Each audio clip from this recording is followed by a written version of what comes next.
Semangat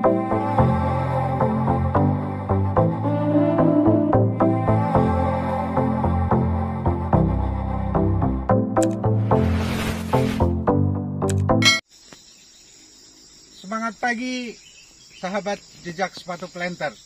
Pada kali ini kita akan membahas tentang white strip atau belang putih pada tanaman kelapa sawit muda.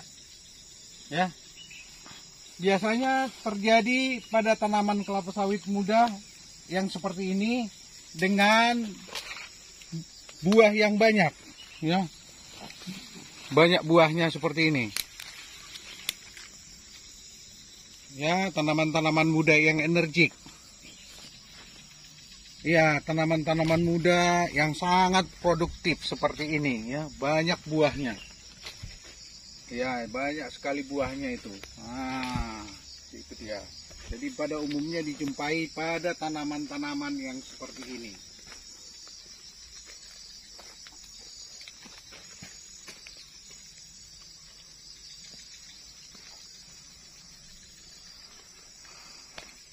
White stripe itu terjadi pada tanaman muda, ya, di mana pada daun ada belang putih seperti ini, ya, garis belang putih seperti ini. Ini sepanjang yang kami tahu bukan merupakan suatu penyakit, bukan juga merupakan kekurangan nutrisi, tetapi merupakan ketidakseimbangan nutrisi. White strip atau belang putih seperti ini umumnya seperti kami jelaskan tadi terjadi pada tanaman muda. Ini bukan merupakan suatu penyakit atau gejala defisiensi, tetapi merupakan ketidakseimbangan nutrisi atau nutrient imbalance. Nutrient imbalance antara nitrogen dengan kalium. Bagaimana penjelasannya? Penjelasannya adalah demikian. Areal tanaman baru sebelum dibuka mungkin berasal dari semak ataupun hutan sekunder. Sehingga ketika dilakukan perumpukan akan melapuk rumpukan tersebut sehingga menghasilkan unsur nitrogen dari pelapukannya. Unsur nitrogen tersebut masuk ke dalam tanah dan tersimpan di sana, tersedia bagi tanaman. Sumber yang kedua adalah sebagian besar tanaman-tanaman baru ditanami tanaman penutup tanah atau kacangan penutup tanah, di mana kacangan penutup tanah atau LCC dapat memfiksasi nitrogen dari udara. Ditangkap nitrogen dari udara, kemudian masuk ke dalam tanah, dan di dalam tanah dibintil akar kacangan tersebut oleh bakteri nitrobakter, diolah menjadi nitrogen yang tersedia bagi tanaman.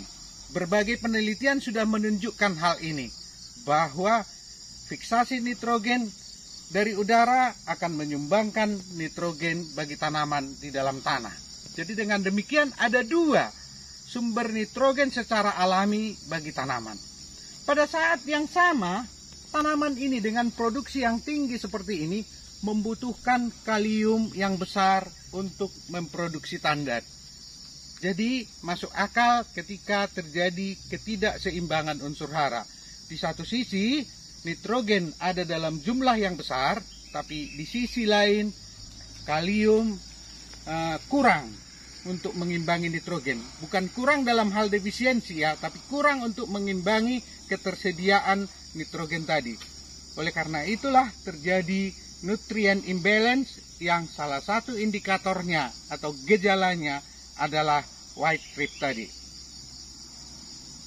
Ada laporan yang mengatakan bahwa penyerapan kalium dipengaruhi oleh ketersediaan boron.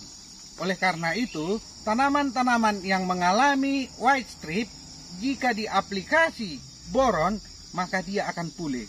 Hal itu terjadi karena mempercepat atau memperbaiki penyerapan kalium oleh tanaman, sehingga di dalam jaringan tanaman nitrogen dan kalium menjadi seimbang.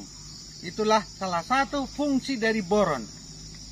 Sejauh ini hasil penelitian memperlihatkan bahwa efek white strip terhadap produksi hanya kecil, tetapi tetap ada juga pengaruhnya.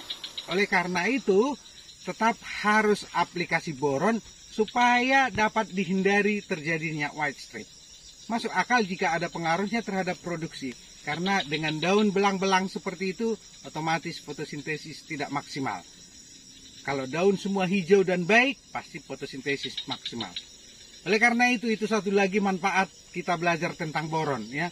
Boron juga dapat menyeimbangkan nitrogen dan kalium pada tanaman muda, di mana ketika nitrogen cukup banyak, kalium kurang untuk produksi, maka dengan penambahan boron, penyerapan kalium akan semakin baik sehingga terjadi nutrient balance atau keseimbangan unsur hara. Dengan hara yang seimbang tersebut, maka akan memberikan produksi yang banyak seperti ini dengan minyak yang tinggi tentunya.